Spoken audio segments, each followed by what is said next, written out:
Huawei Mate 10 Lite, equipped with a 5.9-inch 2:1 IPS display, features the same mid-range SoC as the Nova 2, dual cameras front and back, a decently sized 3340 mAh battery that is nowhere near the Mate 10 Pro's 4000 mAh battery, 4GB of RAM and an expandable 64GB of storage, microSD.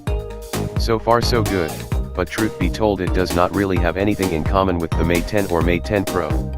Similarly sized smartphones are scarce, but there are quite a few rather interesting mid-range alternatives, such as for example the Samsung Galaxy A5, the HTC U Ultra, the BQ Aquaris X Pro, the ZTE Axon 7, or the slightly more expensive Honor 9. Tough competition for the Mate 10 Lite. Let us find out why it turned out to be a viable alternative either way, shall we? Like its larger sibling, the Mate 10 Lite features a very respectable screen-to-body ratio. Thanks to its 2:1 display, it is fairly narrow and therefore easy and comfortable to hold. The phone's official thickness as specified by Huawei is 7.5 mm, 0.29 in.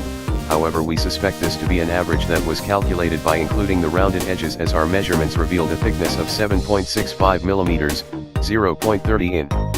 At 1.35 mm, 0.05 in, the camera protrudes quite a bit from the aluminum case, and therefore the phone wobbles when placed face up on the table. Manufacturing quality is very decent, with narrow and consistent gaps and a card slot that sits flush with the rest of the case that is made of aluminum on the outside and a rather flimsy plastic on the inside. Torsional forces do not result in any creaking whatsoever, but the case does flex noticeably even with only minor force applied. Applying force to the display panel itself will result in a minor ripple effect. The Mate 10 Lite's battery is not user replaceable, and unlike its two namesakes, the Lite is not IP certified for dust and slash or water resistance. The card slot is of hybrid nature and can take either two SIM cards or one SIM card and one microSD card. The case itself is available in graphite black, prestige gold, or aurora blue.